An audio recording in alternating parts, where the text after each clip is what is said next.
देखिए, हमने last lecture में प्राचल विचरण विधि पढ़ ली थी, जो हमारी बहुत इंपॉर्टेंट मेथड था, जो हमारे क्वेश्चन को सॉल्व करने के लिए था। क्लियर है। अब है अनिर्धारित गुणांकों की विधि। अनिर्धारित गुणांकों की विधि क्या होती है? देखिए, अनिर्धारित गुणांकों की विधि असमघातीय रैखिक अवकल समीकरण का विशिष्ट हल ज्ञात करने की विधि है। अभी तक तो हमने समघातीय रैखिक अवकल समीकरण पढ़ी थी। ये जो विधि है वो है असमघातीय रैखिक अवकल समीकरणों का विशिष्ट समाकल कैसे ज्ञात करते हैं, ये हमें फाइंड करना है। ठीक है ना।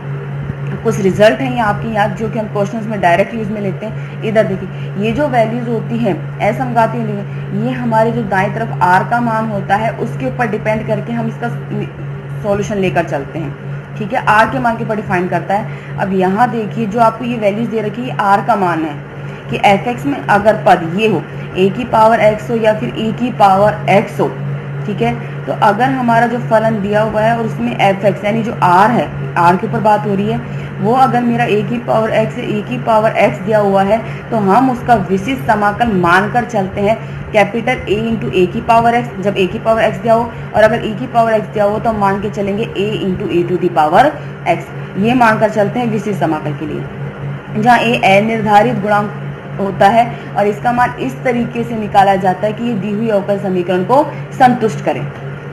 अगर आपको ये दिया हुआ है b की पावर x साइन ax या फिर b की power x into cos ax, इस तरीके से दिया हुआ हो, तो हम इसका विशिष्ट समाकल लेके चलते हैं b की power x into a sine ax plus में b कोस ax। चाहे ये फॉर्म दी हो चाहे ये फॉर्म दी हो, हम इनके लिए यही लेके चलते हैं कि a साइन ax प्लस में b कोस ax, जहाँ a और b दोनों ही क्या अनिर्धारित गुणांक है ना। इसी तरीके से जो मेरा f(x), अगर आपको पोलिनोमियल दिया हुआ, बहुपद दिया हुआ है x का और कितनी कोटि का, m कोटि का बहुपद दिया हुआ है, जितनी कोटि का बहुपद है उसी कोटि के अकॉर्डिंग हम उसका ये विशिष्ट समाकल लेके चलते हैं। और अगर a की पावर x के साथ कोई x का बहुपद दिया हुआ हो तो उसका a की पावर x के साथ हम उसका व्यापक विशिष्ट समाकल ये लेके चलते हैं। तो ये चार है, ये चार परीक्षण हम लेकर चलते हैं जब इस तरह की कंडीशन दिया हुआ होता है ना। बाकी हम चीज़ें क्वेश्चन से क्लियर करेंगे। देखिए, इसके क्वेश्चन उससे पहले मैं आपको बता देती हूँ किस, अगर आपको ये क्वेश्चन एग्जाम में ये लिखा आता है कि निम्न समीकरण का विशिष्ट समाकल ज्ञात कीजिए, तो आपको अनिर्धारित गुणांकों की विधि यूज में लेनी है, और अगर हल कीजिए तो आपके पास अपने मेथड है, उन्हीं से सोल्व करना है ना। देखिए, निम्न समीकरण का विशिष्ट समाकल ज्ञात कीजिए। हमें दिया हुआ है d square y over d x square plus alpha into d y over d x plus beta y is equal to e की पावर एक्स, जहाँ अल्फा और बीटा दोनों ही क्या हैं, अचर है।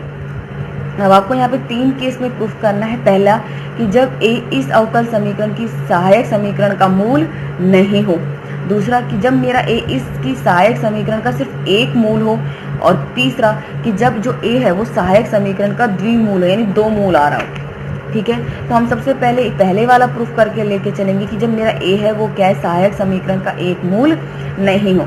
अब देखिए, यहाँ पे जो मेरा इस इक्वेशन में दिया हुआ है वो क्या दिया, e की पावर ax, और अभी हमने पढ़ा था अगर e की पावर x दिया हुआ होता है तो हम उसका विशिष्ट समाकल क्या लेके चलते, a capital A into e की पावर x। तो हमने मान लिया कि इस दी हुई अवकल समीकरण का विशिष्ट समाकल है y is equal to a e to the power x, जहाँ a अनिर्धारित गुणांक है जिसका मान इस तरीके से ज्ञात करते हैं कि इस दी हुई अवकल समीकरण को संतुष्ट करता है।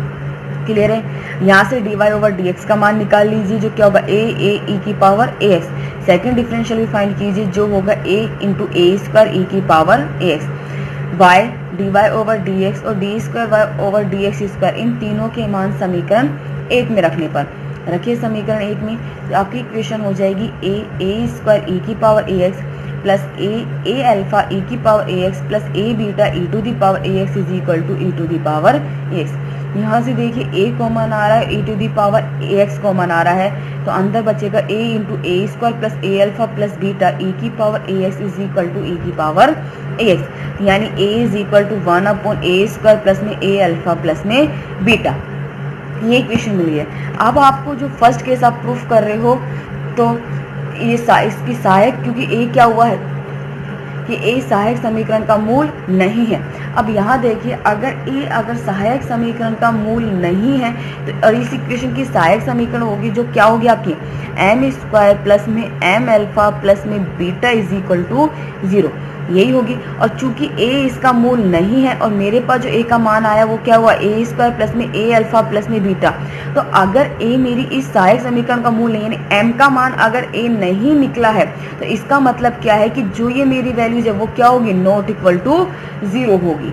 क्लियर है। अगर हम किसी भी एग्जांपल में बात करते हैं, जैसे मेरी ये इक्वेशन है m-2 इज इक्वल टू 0, यहाँ से m का मान 1 और 2 आ रहा है, तो 1 और 2 पर, क्योंकि m 1 और 2 क्या है, इसकी सहायक इस समीकरण का मूल है, तो इस पे तो 0 हो गया, लेकिन 3 तो इसका मूल नहीं है, तो ये तो नॉट इक्वल टू 0 मिलेगा जब m अगर 3 इसका मूल नहीं है।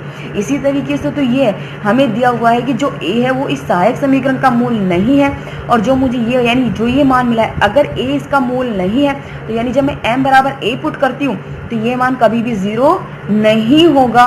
तो यानी a square plus a alpha plus beta क्या है, नॉट इक्वल टू 0 है। ठीक है, यहाँ देखिए जो लिखा है कि चूंकि दिया है कि a समीकरण a की सहायक समीकरण यानी m square plus m alpha plus beta is equal to 0 का मूल नहीं है, तो यानी जो ये समीकरण 3 है इसमें जो ये हर है वो क्या होगा, शून्य, यानी नॉट इक्वल टू 0 होगा। और अगर नॉट इक्वल टू 0 है तो हम इसका a से मान आसानी से ज्ञात कर सकते हैं, वो भी पूर्ण रूप से। क्लियर है ये चीज, आ गया समझ में। ये तो मेरा फर्स्ट केस था। अब मेरा सेकंड केस ये है कि जो a है वो इस सहायक समीकरण का क्या है, एक मूल है, साधारण मूल है। तो अब एक चीज आपको देखिए यहाँ पे, अगर a मेरा इसका मूल हो गया, ठीक है, मुझे ये वैल्यूज मिली है, यहाँ पर देखती हूँ, यहाँ से नहीं क्योंकि इन्फिनिटी, यहाँ पर देखिए जब मैं यही सॉल्यूशन लेके चली थी, a इन्होंने एक मूल दे दिया सहायक समीकरण का, अगर a इसका मूल है तो ये इक्वेशन क्या हो जाएगी, 0 हो जाएगी। क्योंकि आप यहाँ पर चेक कर लीजिए, अगर मेरी इस फॉर्म से है इक्वेशन, अगर 1 इसका मूल है तो m बराबर 1 पुट पर करने पर इक्वेशन क्या हो रही है, 0 हो रही है, क्योंकि जो भी मूल दिए हुए होते हैं वो इस इक्वेशन को क्या करते हैं, सेटिस्फाई करते हैं, यानी 0 आती है वैल्यूज। तो यानी अगर a मेरा मूल है तो ये वैल्यूज क्या हो चुकी है, मेरी 0 हो चुकी है, और ये वैल्यू 0 है तो यानी a तो डिफाइन होगा नहीं। तो यानी जो मैं ये विशिष्ट समाकल लेके चल रही हूँ, दूसरे सेकंड पार्ट के लिए बता रही हूँ, ये इसका हल नहीं होगा। क्लियर है, देखिए तो दिया है कि a है वो समीकरण एक की सहायक समीकरण का एक मूल है, तब समीकरण 2 द्वारा दिया गया हल समीकरण 1 का हल नहीं होगा। यानी जो मैंने इस समीकरण 2 में जो ये हल दिया हुआ है यहाँ पे, ये क्या इस समीकरण 1 का हल नहीं है, क्योंकि एक मूल दिया हुआ है। इस स्थिति में हम समीकरण 1 का विशिष्ट समाकल निम्न रूप में लेते हैं, और जो मेरा क्या होगा, सॉरी एक मिनट, जो होगा y is equal to a x e to the power a x है। देखिए ये क्यों आया है, नॉर्मली हम लेके चलते हैं किसी भी चीज़ को, ठीक है, मेरे पास e की पावर x है, ये है 1/d-1 d-2 into e to the power x है। a का मान क्या है, 1 है, यहाँ रख रही हूँ तो 0, यहाँ रख रही हूँ तो नॉट इक्वल टू 0, यहाँ रख देती हूँ बराबर 1, ये हो गया -1/d-1 e to the power x। Clear है। अब एक मूल है यानी 1 एक ही, इसको सोल्व करने के लिए क्या करते हैं हम, हमारे पास क्या आता है, x e की पावर x ही तो आता है। क्लियर है ये चीज। तो ये जो मूल लिए हैं मैंने, ये x वहीं से मल्टीप्लाई हो क्या है, इस चीज का ध्यान रखना।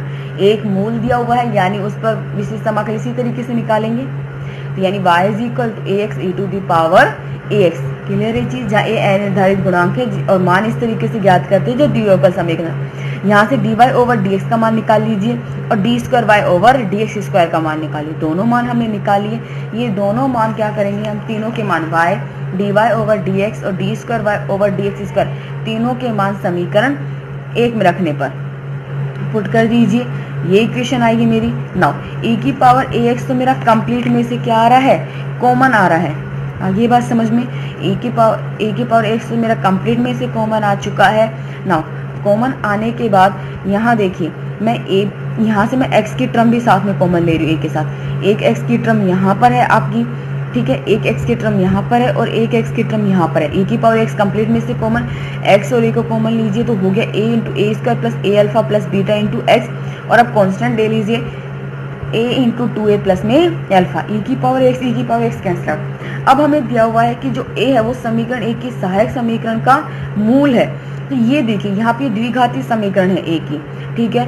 तो अगर मेरा a इसकी सहायक समीकरण का एक मूल है m square plus m alpha plus में बीटा इज इक्वल टू 0, अगर a इसका मूल है तो यानी जब मैं m बराबर यहाँ पर a पुट करती हूँ तो वो क्या हो गया, 0 हो चुका है। यानी a square plus a alpha plus beta क्या हो गया, 0 हो चुका है। ठीक है, तो यानी ये वैल्यूज तो क्या हो गई, 0 हो गई। तो हमारे पास सिर्फ क्या बचेगी, ये वैल्यू, यानी a इंटू 2a प्लस में अल्फा इज इक्वल टू 1, और यानी a is equal to 1 upon 2a plus alpha, जहाँ a मेरा क्या होना चाहिए, नॉट इक्वल टू माइनस के अल्फा बाय 2। अगर मेरा a is not equal to minus alpha by 2 है तो समीकरण 6 से हम a पूर्ण रूप से ज्ञात हो जाता है। क्लियर है ये चीज ना। अब थर्ड पार्ट हमें दिया हुआ है कि जो मेरा ए है वो सहायक समीकरण का क्या हो, एक द्विमूल हो, यानी 2 मूल दिया हुआ है मेरा यहाँ पे। तो अब इस चीज का एक ध्यान रखिए, 2 मूल दिए हुए हैं, मैं आपको यहीं से समझा देती हूँ क्वेश्चन को। ठीक है, अभी हमने ये किया था, ये एक मूल के लिए किया था। अगर सपोज करूँ यहाँ मेरा ये होल स्क्वायर है, ठीक है, तो अगर होल स्क्वायर, तभी तो 1 क्या मिल रहे हैं, इसके 2 मूल मिल रहे हैं। अब 2 मूल मिल रहे हैं तो इसको सोल्व करने के लिए क्या करते हैं, x square by factorial two e to the power x, यही आता है। तो अब विशिष्ट समाकल हम ये लेके चलेंगे। क्लियर, इस चीज का ध्यान रखना, हम विशिष्ट समाकल कैसे, जो इससे पहले 2 सॉल्यूशन दिए विशिष्ट समाकल के, वो दोनों क्या होंगे, इसके हल नहीं होंगे क्योंकि ए द्विमूल है। तो दिया है कि ए समीकरण एक की सहायक समीकरण का द्विमूल है, तो समीकरण 2 और 4 द्वारा ये थी दिया गया हल समीकरण 1 का हल नहीं होगा। इस स्थिति में हम समीकरण 1 का विशिष्ट हल निम्न रूप में ले सकते हैं, जो क्या है, y is equal to a x square a की पावर ax है। याद रखना, ये मूल नहीं है, यानी ये तो 0 रहेंगे। अब ये इसका वापस से यहाँ से dy ओवर dx का मान निकालिए, d square y over dx square का मान निकालिए, और ये y dy ओवर dx और d square y over dx square का मान समीकरण 1 में रख दीजिए। समीकरण 1 में मैंने मान रख दिए हैं ये। क्लियर है ये चीज ना। यहाँ पे मैंने सॉरी आपको लिखना भूल गई हूँ, ये एक्स स्क्वायर का कोफिशिएंट कॉमन लेके लिखा है, ये एक्स का, और ये कांस्टेंट लिखा हुआ है। ठीक है, e की पावर ax e की पावर ax कैंसिल। अब ये देखिए, a into a square plus a alpha plus beta plus 2a into 2a plus alpha into x plus 2a is equal to 1। अब मेरा दिया हुआ है कि जो a है वो मेरी सहायक समीकरण का द्विमूल है। ठीक है, मेरा सबसे पहला पॉइंट था a मूल, उसके लिए भी ये कंडीशन क्या हो गई, 0 हो चुकी है। एक मूल के लिए वैल्यू जाएगी, ये भी 0 होगी क्योंकि 2 मूल आ रहे हैं, और अगर a के मेरे ये 2 मूल आ रहे हैं तो ये दोनों इक्वेशंस क्या हो जाएंगी, वैल्यूज 0 हो जाएंगी। क्लियर है, इस चीज का ध्यान रखना है आपको, क्योंकि पहले जो 2 सॉल्यूशन दिए वो इस समीकरण 1 के हल नहीं है, यानी उन केस में ये दोनों वैल्यूज क्या हो जाएंगी, 0 हो जाएंगी। 2 मूल दिए हुए हैं, तो ए समीकरण 1 की सहायक समीकरण का द्विमूल है, तो यानी a square plus a alpha plus beta is equal to 0, और 2a प्लस अल्फा भी क्या होगा, 0 होगा। क्लियर है, तो समीकरण 8 क्या मिलेगी, 2a इज इक्वल टू 1, यानी a is equal to half. यहाँ से a क्या है, पूर्ण रूप से ज्ञात हो चुका है।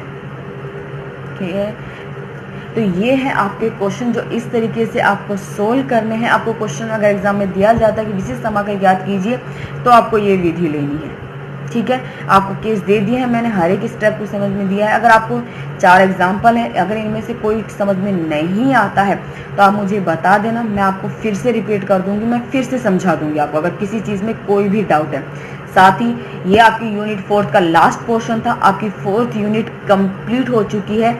इस बुक से 4 यूनिट थी और चारों की चारों कंप्लीट हो चुकी है। लास्ट टॉपिक था 5th यूनिट आंशिक अवकल समीकरण से है, आप लोगों ने पढ़ ली थी, लेकिन मैं आपको फिर से समझा दूंगी क्योंकि वहां पर ये पुराने रिजल्ट डायरेक्ट यूज में आ रहे थे। ठीक है, और अगर इनमें से किसी में आपको कोई भी डाउट है तो आप मुझे बता देना, मैं आपको फिर समझा दूंगी।